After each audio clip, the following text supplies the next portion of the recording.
Those words came from the mouth of my own son, my Theodore, flesh of my flesh, raised with the sweat of my brow and the honey of my bees. 5 words that cut deeper than any sting I've suffered in almost 5 decades, working with my companions, my little bees. It was on a Sunday afternoon, clear sky, rare for Morgan County, when I called to ask about his wedding. The answer came dry, like the Kentucky hills in August. We got married yesterday. We didn't invite useless people like you, only special people. And he hung up. I stood there with the phone in my hand, hearing the silence while the bees united the backyard, perhaps sensing the pain cutting through this old beekeeper's heart. Did I deserve this after everything I've done? My name is Joseph Ferris. I'm 75 years old. I was born and raised here in Morgan County, Kentucky, in the heart of Appalachia. I've been a beekeeper since I was 25, when my father, God rest his soul, taught me the secrets of bees. My honey is known throughout the region. People come from miles around just to buy directly from me. Even pharmacists seek out my product for natural remedies, and the middlemen, of which there are plenty, resell in the cities at a price that would make anyone think twice before calling an old man like me useless. Life was never easy around these parts. The harsh winters, the hot summers, but I always managed to make an honest living from my hives. I built my little brick and shingle house, raised my 3 children. I put Theodore through college until he graduated with a business degree from the University of Kentucky, all with honey money. While many neighbors gave up and moved to the big city, I stayed here taking care of my land, expanding the hives, believing I was building a legacy for my family.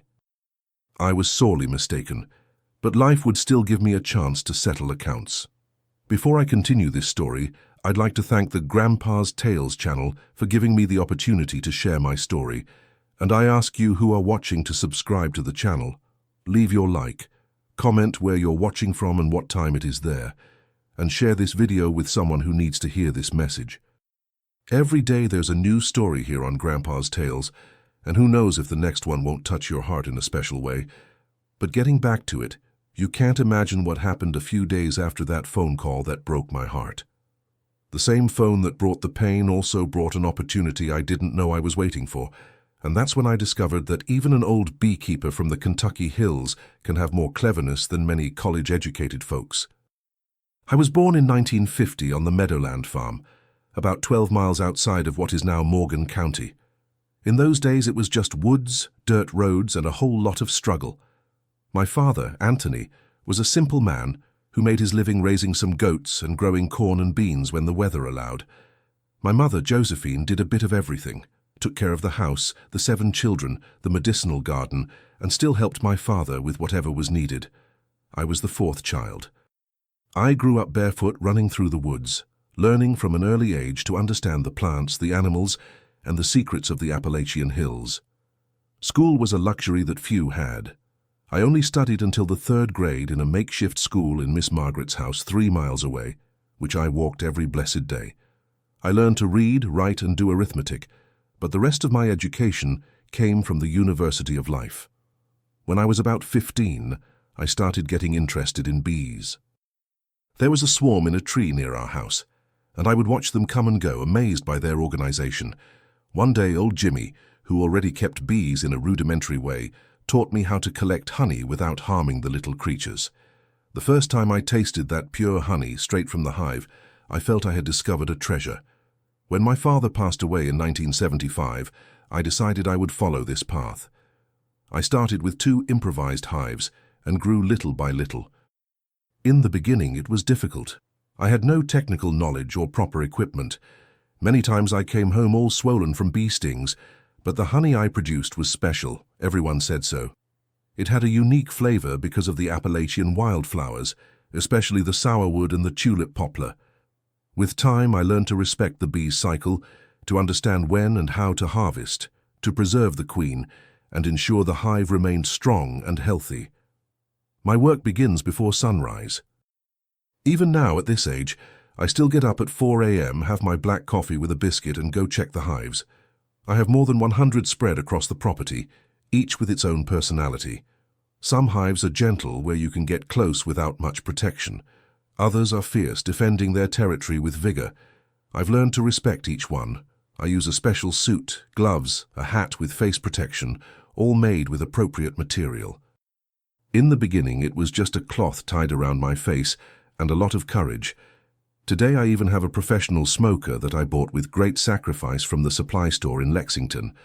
The smoke calms the bees, allows me to work without them getting too agitated. Harvesting honey is a delicate process. I remove the combs, always leaving some for the bees to feed on. I take everything to a little house I built just for this purpose, with a stainless steel table and a manual extractor. There I separate the honey from the wax, filter everything carefully, and bottle it in glass jars that I personally wash and sterilize. Nothing chemical, no mixtures. Honey as God, and the bees made it. I met my dear wife, Clara, at a 4th of July celebration in 1972. She was the daughter of a small shopkeeper in Morgan County, a town girl, as they said, pretty as a mountain laurel blossom, with long dark hair and a smile that could light up any darkness. We dated for 2 years, always with her father keeping an eye on us, suspicious of this country boy who showed up now and then with a jar of honey as a gift. We got married in 1974, in a simple ceremony at the little chapel of the hills. She came to live with me on the farm. She adapted to country life with a strength that surprised me every day. In the beginning, it was difficult. She was used to the conveniences of town, as small as Morgan County was back then. But she soon got the hang of it. She learned to tend the garden, make goat cheese, and even help me bottle the honey. God blessed us with 3 children. Theodore, the oldest, born in 1975. Then came Mary Grace in 1978, and finally Joseph Anthony, who arrived in 1980. We raised them all with a lot of love, but without luxuries or coddling. From an early age, I taught them the value of work, honesty, respect for nature, and for people. Clara took care of their formal education. She insisted that they all attend school. She dreamed of seeing our children with college degrees, as she used to say. Speaking of sacrifices, there were many. I remember as if it were yesterday, when Theodore was accepted to the business program at the University of Kentucky. It was 1993. He was 18 and very eager to succeed in life. We couldn't afford to pay for housing in Lexington, but we also couldn't let that opportunity pass. I sold 10 hives, almost a third of my production at the time, to secure his first year there. We economized on everything. Clara and I even went without meat on the table to send money to him every month. In the following years, it was Mary Grace's turn, who wanted to be a teacher, and then Joseph Anthony, who went on to become an agricultural technician. For each of them, we tightened our belts, worked twice as hard, invested everything we had. While other parents in the region saw no sense in spending on education, especially for daughters, Clara and I insisted. We believed that education was the only asset that no one could take away from them. Speaking of assets, it was in the 80s that I managed to buy this piece of land where we are today. At the time, nobody thought much of these parts. It was considered poor land, rocky, far from town. I paid a pittance, saving up honey money over several years, but I knew what I was doing. I had studied the soil, observed the vegetation, realized it was a special place for bees, and more importantly, I registered everything properly at the county clerk's office, with the deed and everything else. The clerk was surprised at my care with a piece of land that, according to him, wasn't worth the paper the deed was printed on. With a lot of work, I improved the farm. I built the brick house to replace the wooden one where we lived before. I dug a well that, thank God, never ran dry, even in the worst droughts. I planted fruit trees, made a small corral for some dairy goats. I gradually increased the number of hives. By the 90s, I was recognized as the best honey producer in the region. My product went to Lexington, Louisville, and even to other states. In 2010, Clara fell ill, a cancer that started in her breast and spread too quickly. We did everything possible. I sold more hives. I mortgaged part of the land, but it wasn't enough. She departed in less than a year, leaving a void that was never filled. It was after that I began to notice the change in my children, especially Theodore. He was already graduated, working for a company in Louisville, married to Caroline, a woman who never made any secret of the fact that she didn't like the simple life we led. Whenever they came to visit, They stayed as little as possible, complained about everything, the heat, the insects, the lack of cell phone signal. Gradually, the visits became rarer. After Clara's death, Theodore showed up for the funeral, stayed for 2 days and left, saying he had unavoidable commitments. Mary Grace had moved to Bowling Green, where she taught at a state school. Joseph Anthony was the only one who still maintained regular contact, but he worked for a large agricultural company in western Kentucky. He came to see me only 2 or 3 times a year. I continued my life taking care of my bees, maintaining the property, adapting to the loneliness that gradually became a constant companion. It was in 2018 that I noticed the first signs that something was changing around the farm. The region started to increase in value. An agricultural cooperative bought neighboring lands. They started talking about expanding the town in that direction. I kept to myself, quiet, observing. People from town began to approach me, asking if I didn't want to sell the property. I always answered that no, this was my place where I intended to die. Little did I know that these interests in my land would be the spark that would reveal what was really going on in my own son's heart. The problems with Theodore began to get more serious in 2019. He and Caroline were experiencing financial difficulties in Louisville. The company where he worked reduced its workforce, and my son, who was always too proud, didn't want to tell me anything. I found out from Mary Grace, who called me concerned. "Dad, did you know that Theodore has been unemployed for almost 6 months? Caroline is complaining that they have to move to a smaller apartment, that their savings are running out." That hurt my heart. My son going through hardship and me not knowing anything about it. That same day I called him. The conversation was difficult, as it always was with Theodore in recent years. "Son, your sister told me about the situation. Why didn't you tell me anything? I may not have much, but what little I have has always been shared with you." "Don't worry, Dad. These are just temporary difficulties. I already have some interviews lined up. I'll sort this out soon." His voice was cold, distant. "What if you came here in the meantime? The house is simple, but there's space. You could even help me with the hives. Production has increased, and it's hard to keep up alone." There was silence on the other end of the line, then a dry laugh. "Dad, with all due respect, I studied, I graduated, I worked for a multinational. I'm not going back to the countryside to mess with bees. And Caroline, well, she's allergic to even hearing about bees." Those words hurt me, but I swallowed hard. "All right, son, but if you need help, anything at all, let me know." 2 months later, I received another call from Mary Grace. "Dad, Theodore sold his car and most of his furniture. They're living in a tiny apartment on the outskirts of Louisville. Can't you help him?" My father's heart spoke louder. I gathered the money I had saved to fix the house roof, about $8,000, and sent it to him. I didn't even receive a thank you, just a short message on my cell phone. Money received. It was around that time that Joseph Anthony came to visit and brought me news that puzzled me. "Dad, did you know that Theodore was here in the region last month? A colleague of mine saw him talking with the people from the cooperative, the one that bought Mr. Manuel's lands." That confused me. Why would my son come to the area without stopping by to see me? I called him right away, but he evaded the question. "It was a job interview, Dad. It didn't work out. It wasn't worth bothering you about it." I let it go, but something nagged at me. Something wasn't right about this whole story. In early 2020, the situation became even more complicated. The pandemic arrived, bringing fear and uncertainty. Surprisingly for me, isolated on my farm with my bees, little changed. I continued producing honey, and with the demand for natural products that strengthened immunity, my business actually improved.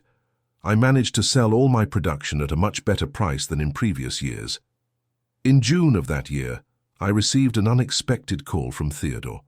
"Dad, I need a favor. I'm thinking of building a small house on that flat piece of your land, near the road. It would be something temporary until we get back on our feet financially." The idea caught me by surprise. "But son, you always said you didn't want to live in the countryside." And Caroline, "Things have changed, Dad. The pandemic is showing that life in big cities has its disadvantages, and Caroline is more open to new beginnings."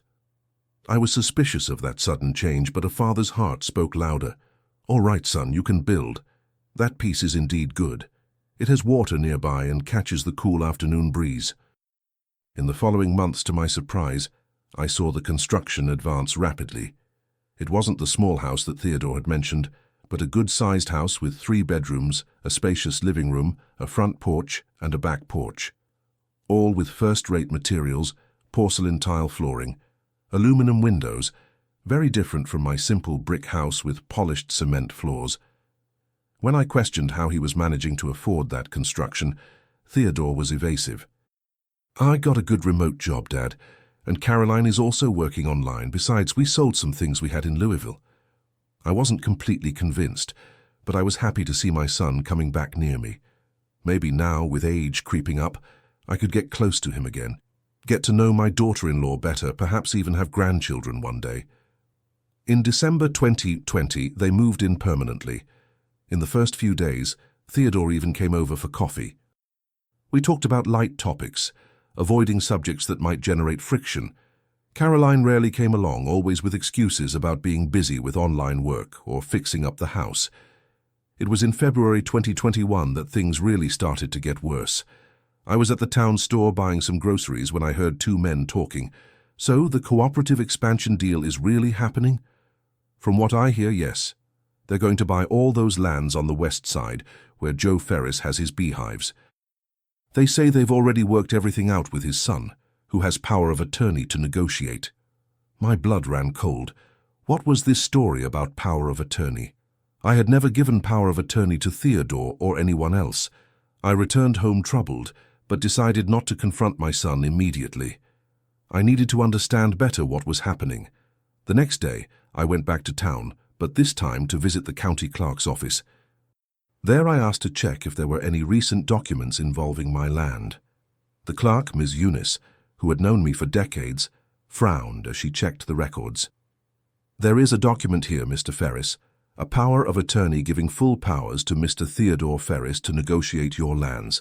It was registered 6 months ago." "But I never signed that power of attorney, Ms. Eunice." She showed me the document. There was a signature very similar to mine, but it definitely wasn't my handwriting. Someone had forged my signature, and I was sure who had done it. I left the clerk's office dazed with a mixture of anger and sadness that I had never felt before. My own son, trying to deceive me, selling the land that I had built with so much sacrifice, where my livelihood was, my bees, my entire life. I decided to confront him that very night. I arrived home, took a shower to calm down, and walked to his house at dusk. Through the open window, I heard Theodore and Caroline talking in the living room. I stopped without announcing my presence immediately. "What if your father finds out before we close the deal?" The voice was Caroline's, anxious. "He won't find out. The old man hardly leaves the farm. He doesn't understand anything about business. By the time he realizes anything, we'll have sold everything and be far away from this backwater." "But he'll be left with nothing, Theodore." "Where will he live?" "He can figure it out. He spent his whole life caring more about his bees than about us. Now it's our turn to enjoy life a little. With the money from this sale, we can buy an apartment in Louisville, live well, without worry. He's lived the life he was meant to live." The coldness in my son's words hit me like a slap in the face. I felt my legs weaken. I had to lean against the wall to avoid falling. I took a deep breath and knocked on the door. The silence was immediate. After a few moments, Theodore opened it, trying to appear natural. "Dad, what a surprise. Did something happen?" "We need to talk, son. It's important." I entered the living room. Caroline was visibly nervous, avoiding eye contact with me. "I'll leave you two to talk," she said, quickly leaving for another room. I sat on the sofa, facing my son. Silence weighed for a few moments before I finally spoke.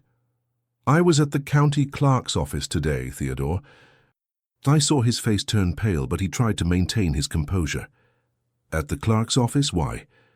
"I heard some conversations in town about the cooperative buying my land, about a power of attorney that I never signed."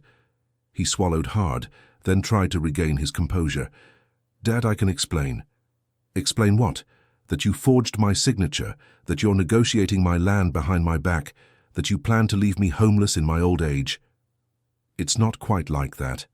You're exaggerating." I was just looking at the possibilities. This land has increased in value. We can get good money or live better. All who, Theodore? From what I heard of your conversation with Caroline, you plan to take the money and disappear from here. He turned pale. You were listening to our private conversation? Not intentionally, but I heard enough to understand the kind of son I raised. Theodore changed tactics, going from defensive to aggressive. And what kind of father were you? Always more concerned with your damned bees than with us. While my friends had fathers who took them fishing, who played ball, you were always busy with your hives. I worked to provide for you, to pay for your education. Do you think it was easy raising 3 children alone in this backwoods? I sold hives, saved every penny so that you could study, graduate, have a better life than mine. And what good did it do? To end up unemployed, having to come back to this dead-end place. You could have sold this land years ago, invested in something better, given us more opportunities. The discussion escalated with accusations on both sides.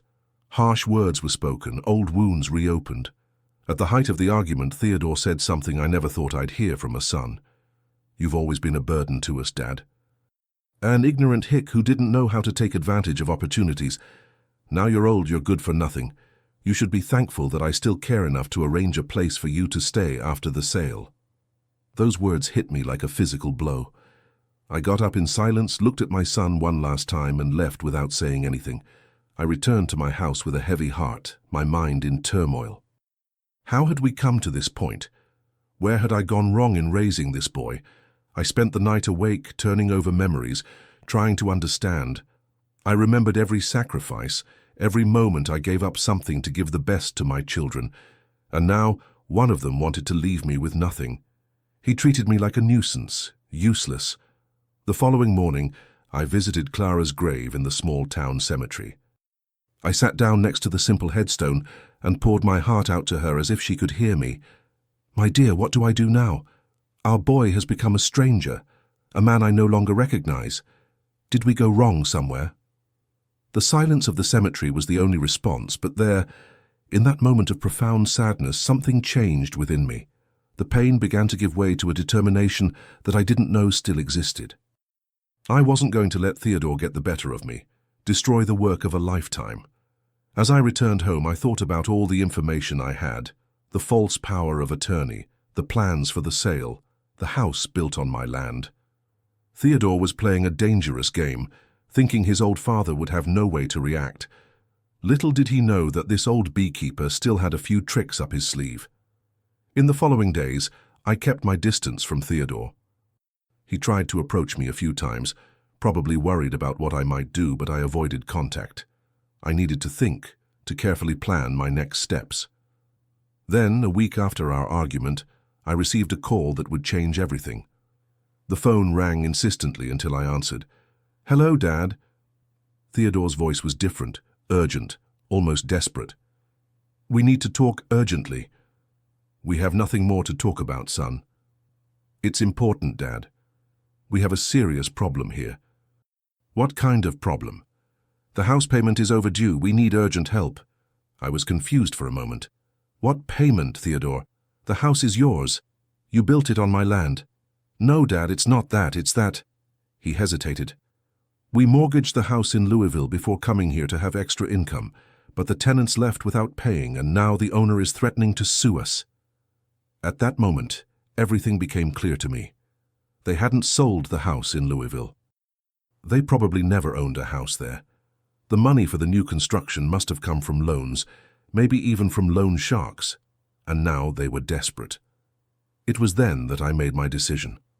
With a calmness that even I didn't know I had, I responded, "Interesting how a useless man like me is still the legal owner of the land where you built your house.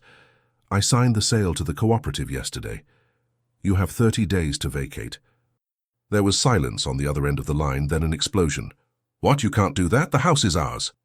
"Built with your money on my land, son. Land that has been registered in my name for over 40 years. Land that you tried to sell behind my back with a forged power of attorney. What do you think happens when you build on someone else's property without formal authorization?" But I had your verbal permission. You said I could build." "Permission for a temporary small house, not for a mansion that you intended to sell along with my land. Anyway, everything is already signed. The cooperative will take over in 30 days. That's a lie. You're bluffing. Stop by the clerk's office and check for yourself. I hung up the phone and sat looking at the horizon, at the distant hives. A mixture of sadness and relief came over me. This wasn't how I had imagined my relationship with my son would be in my old age, but he left me no choice. What Theodore didn't know was that I hadn't sold any land yet. It was a bluff, a way to make him feel the anguish that I was feeling with his betrayal. But I had a plan and needed to act quickly before he found a way to get the better of me again. The day after our conversation, I went to the cooperative headquarters. I knew the manager well, Mr.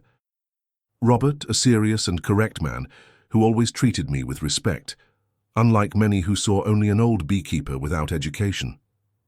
Mr. Ferris, what a pleasure to receive you. How can I help you? Robert, I've come to talk about my land. I heard you're interested in expanding to that area. He adjusted his glasses, looking a bit uncomfortable. Well, yes. In fact, we were in negotiation with your son, who presented a power of attorney. A false power of attorney, I interrupted. My son forged my signature. I never gave him authorization to negotiate my land.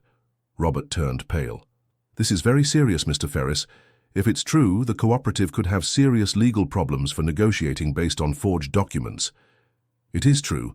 I've already verified it at the clerk's office and am preparing a formal complaint, but I wanted to talk to you man to man first. I explained my situation. I told him about Theodore's betrayal, about how he had built a house on my land and now planned to leave me with nothing. Robert listened attentively, occasionally shaking his head in disapproval at my son's behavior. Mr. Ferris, I'm very sorry about this. Family should support you, not stab you in the back. That's right, Robert. Now I need to secure my future. I'm willing to negotiate part of my land with the cooperative, but with some conditions. Robert leaned forward, interested. What conditions would those be? I want to sell only the part where Theodore built the house and a strip around it. I keep the rest where my hives and my house are, and I want everything documented, transparent, with no chance of future contestation. Seems fair, and what would be your price? I mentioned an amount that I knew was reasonable, neither below market to seem desperate, nor above to seem greedy. Robert made notes, thoughtful. I'll take your proposal to the board today, but I'm almost certain they'll accept it. It's a good opportunity for the cooperative, and we solve this unpleasant situation with your son. I left the cooperative with one less weight on my shoulders. It was the first step in my plan, but not the only one. The same day I sought out Attorney Jeremy, an elderly gentleman who handled legal matters for several small producers in the region. Mr. Ferris, what your son did is the crime of forgery. We can report him and he will face serious legal consequences. I don't want my son in jail, Mr. Jeremy. I just want to protect what's mine and teach him a lesson. I understand. In that case, we'll prepare an extrajudicial notification informing about the nullity of the power of attorney and demanding that he immediately cease any negotiation involving your land. And what about the house he built? Well, by law, what is built on someone else's land adheres to the soil. In simple terms, the house belongs to the owner of the land, which is you. If he built without formal authorization, he has no right to compensation. With verbal authorization, as was the case, the situation is more complex, but the property is still legally yours. That information gave me certainty that I was on the right track. I asked Mr. Jeremy to prepare all the necessary documents and returned home with a strange feeling of sadness and satisfaction. Sad for having reached this point with my own son. Satisfied for having found a way to defend what was rightfully mine. 2 days later, I received the response from the cooperative. They accepted my proposal. They wanted to formalize everything as soon as possible. We arranged to sign the documents the following week. On Sunday, the eve of the signing, I received an unexpected visit. Mary Grace, my daughter, came from Bowling Green, especially to see me. As soon as she arrived, I noticed that something was bothering her. Dad, I need to tell you something. Theodore called me yesterday, furious, saying that you sold the land where he built the house. That's what I told him, daughter, but I haven't sold it yet. I'm signing the contract tomorrow. She sat beside me on the porch, took my calloused hands in hers. Dad, are you sure you want to do this? He's your son, despite everything. Mary, your brother forged my signature, tried to sell my land behind my back, built a house without my formal authorization, and planned to leave me with nothing in my old age. What kind of son does that to his father? She lowered her eyes, visibly sad. I know, Dad. I tried to talk to him many times, tell him that what he was doing was wrong, but he and Caroline only think of themselves. Did you know about the false power of attorney? No, not that. I just found out now from Theodore. He's desperate, Dad. He said he borrowed money to build the house, counting on the sale of the land to pay it back. Too bad for him. He should have thought of that before trying to double-cross his own father. Mary was silent for a moment, then said something that surprised me. You know, Dad, I think you're doing the right thing. Theodore has always been spoiled, always thought he could get everything he wanted without effort. Maybe this is the lesson he needs. Those words gave me strength. Knowing that my daughter understood my position, even in such a difficult situation, helped me to be sure that I was on the right path. The next morning, before going to sign the documents at the cooperative, I received another visit. This time it was Joseph Anthony, my youngest son. He looked downcast, worried. Dad, I came as soon as I heard. Theodore is completely out of control. He said he's going to legally contest any sale you make.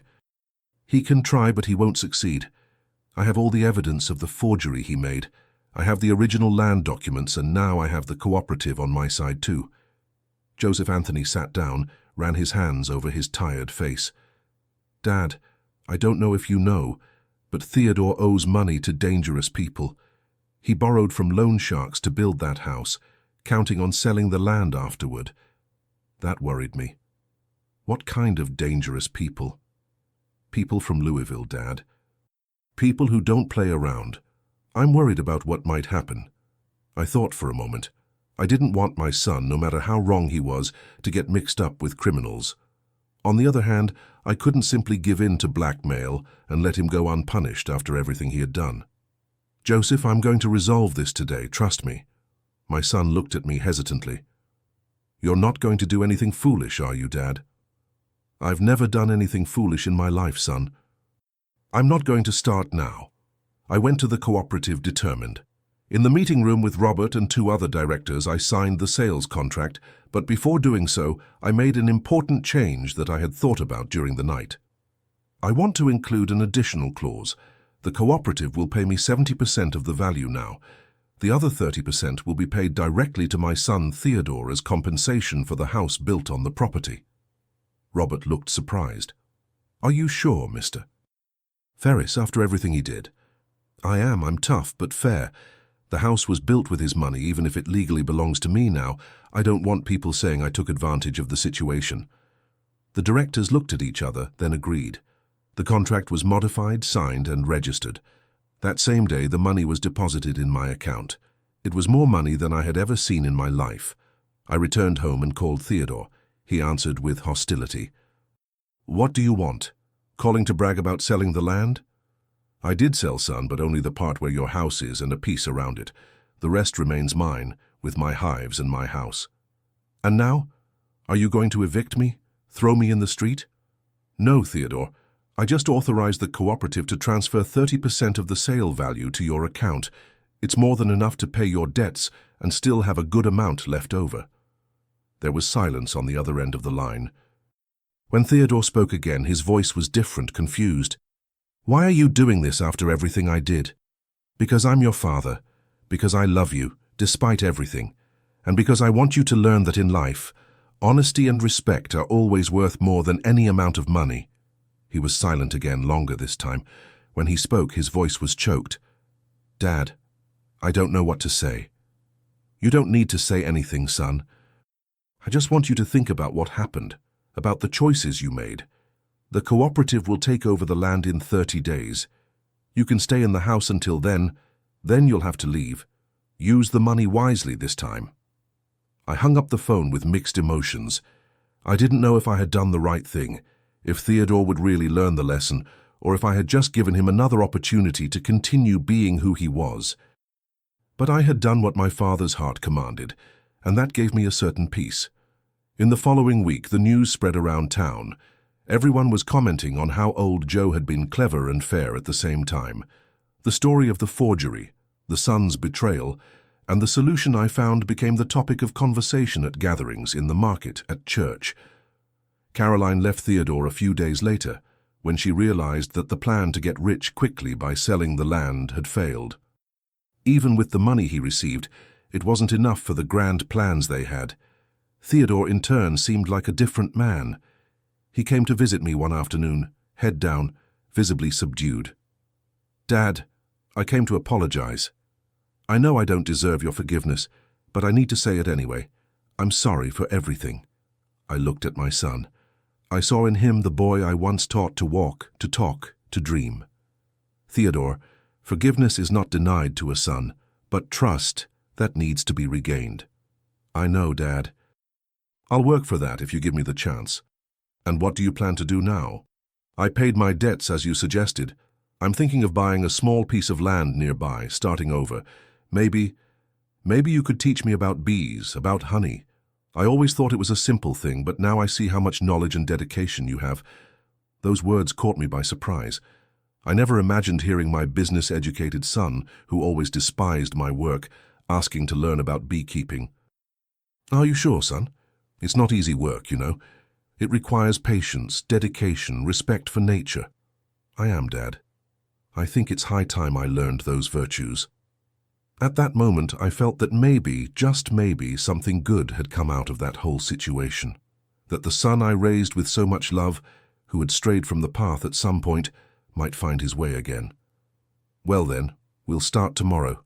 I expect you here at sunrise." He smiled a smile I hadn't seen in years. "I'll be here, Dad, I promise." The community's reaction was one of complete support for me. Many neighbors, long-time acquaintances, came to congratulate me on the way I had handled the situation. Some even brought gifts, a homemade cake, a bottle of homemade whiskey, small gestures that showed respect and admiration. The people at the cooperative were also impressed. Robert, the manager, invited me to be a consultant on a sustainable beekeeping project they were developing. "We need your experience, Mr. Ferris. Nobody knows the bees of this region better than you." Mary Grace and Joseph Anthony were relieved at the outcome of the story. Both called to say that I had acted wisely, finding a balance between justice and compassion. "Dad, you taught Theodore a lesson, but you also extended a hand for him to rise again." "It was perfect," said Mary Grace. "Yeah, Dad, you showed that it's possible to be firm without being cruel," added Joseph Anthony. As for me, I continued my life, taking care of my bees, now with an apprentice by my side. Theodore kept his promise and appeared every morning punctually at sunrise to learn the secrets of beekeeping. In the beginning, he was clumsy, afraid of the bees, impatient with the delicacy required for the work. But gradually he got the hang of it, developing respect for the small beings that had taught me so much throughout life. With the money from the sale, I was finally able to make some improvements I had dreamed of for years. I renovated the house roof, installed a solar energy system, bought modern equipment for honey production, but the most important thing was the sense of justice, of knowing that I didn't allow myself to be deceived, even being an old beekeeper from the Kentucky hills. 4 years have passed since that episode that shook my life and that of my entire family. Today, sitting on the porch of my renovated house, watching the sunset paint the Appalachian horizon red, I have time to reflect on everything that happened and the lessons that life, that relentless teacher, taught me. Theodore's betrayal, as painful as it was, ended up being a watershed for all of us. Sometimes something needs to break completely to be rebuilt in a stronger, truer way. That's what happened with our father-son relationship. The path to reconciliation was neither easy nor quick, but every step taken in that direction was worth it. After Theodore began learning about beekeeping with me, something changed in him. It wasn't overnight, of course. In the beginning, he still carried that arrogance of someone who thinks they know everything, who sees manual labor as something inferior. But bees are masters at teaching humility. The first time he tried to collect honey on his own, and returned to the house all swollen from stings, he learned a lesson that no business book could teach: respect. "Dad, how do you manage to deal with them for so many years without getting irritated?" he asked me once after a frustrated attempt to transfer a swarm. "Patience, son. The bees sense our energy. If you're nervous, rushed, they get agitated. You need to respect their time and understand that each one has its role, its importance." I saw in his eyes a glimmer of understanding that went beyond bees. He was understanding something about life, about relationships, about how to treat others with respect, regardless of who they are. With the money he received from the sale, Theodore bought a small piece of land a few miles from here.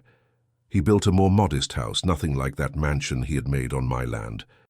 He started his own beekeeping, applying what he learned from me, but also seeking new knowledge, modern techniques that this old beekeeper wasn't familiar with. Caroline never came back. I heard she married a businessman from Louisville, someone with the money and status she so coveted. Theodore suffered from the abandonment, but with time he realized that that relationship was based on superficial values that wouldn't withstand the first storm. 2 years later, he met Alice, a teacher at the rural school, who came to teach in the region. A simple girl with a good heart, who was charmed not by what Theodore had, but by who he was becoming. They got married last year in a simple ceremony at the town's little church. It was one of the happiest days of my life, seeing my son finding his path, building something genuine. Mary Grace is still in Bowling Green, but visits more frequently now. She says the family is closer, more genuine. "Dad, all that storm had to happen to clear the air," she told me during one of these visits. Joseph Anthony decided to return to the region as well. With his experience as an agricultural technician, he got a good position at the cooperative and has been helping many small producers, including me and Theodore, to improve their production. He once told me, "I learned from you, Dad, that there's no point in chasing dreams in distant places if we don't cultivate our roots." The family arrangements have changed, but for the better. Today we talk on the phone daily, sharing photos, news, joys, and concerns. Theodore, who before barely called me, now shows up almost every day, either to ask for advice about the bees or just to have coffee and chat for a while. As for me, I continue taking care of my hives, though at a slower pace. Age is catching up, and the body doesn't respond like it used to, but the mind is still good. And the heart, well, it seems even stronger, fuller of life. With the money from the sale, I was not only able to improve my house and my equipment, but also to ensure a peaceful old age, without depending financially on anyone.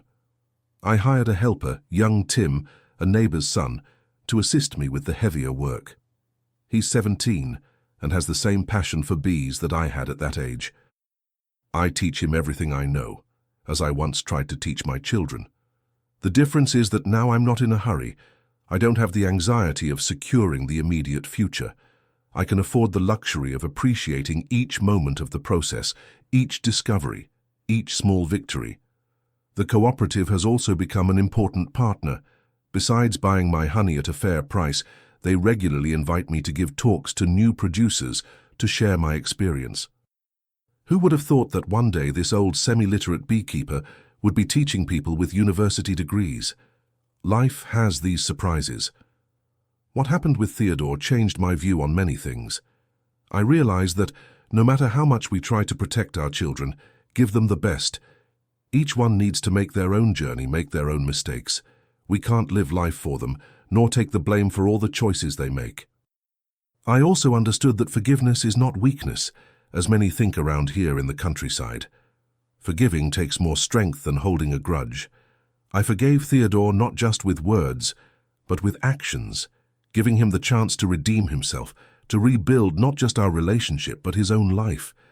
I learned that justice is not revenge.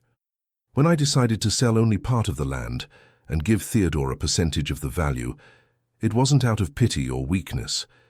It was because I believed that each should receive according to what they did. He built that house, invested his money there. As wrong as he was in other aspects, he deserved some compensation for that. Today, at 79, I look back and see a life of hard work, of sacrifices, but also of achievements. I raised 3 children who, despite the bumps, became good people. I built a small empire of bees that now expands through Theodore's hives. I left a positive mark on my community, where I am respected not for the amount of money I have, but for the example I set. If I could give advice to younger people based on everything I've experienced, it would be cultivate genuine relationships. In the end, it's not what we accumulate materially that matters, but the bonds we build, the respect we earn, the love we give and receive. As the bees have taught me throughout life, no one can produce honey alone.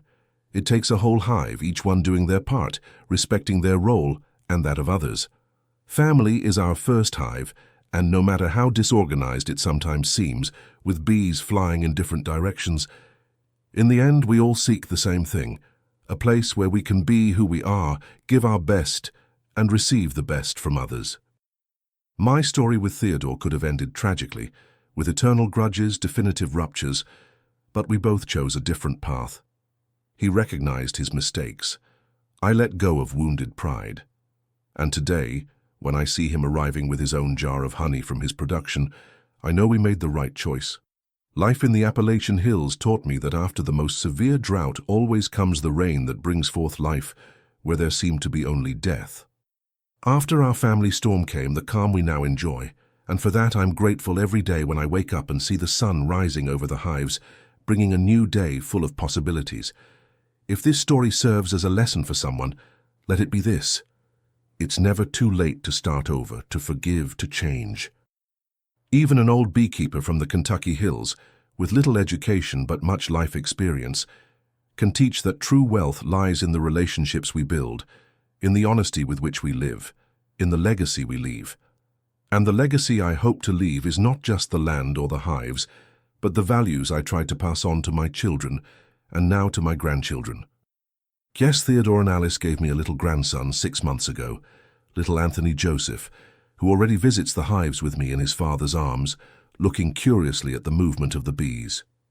If you've made it this far, I thank you from the bottom of my heart for having listened to my story. I hope it has touched you in some way, that perhaps it might help in a difficult situation you're facing with your own family. I also want to thank the Grandpa's Tales channel for giving me this opportunity to open up and share my life. If you liked it, please subscribe to the channel, leave your like, comment below what city you're watching from and what time it is. And if you know someone who needs to hear this story, share this video. Every day there's a new story here, and who knows if the next one won't be even more similar to yours. A warm embrace from this old beekeeper who learned from the bees that life is sweet, even when there are some stings along the way.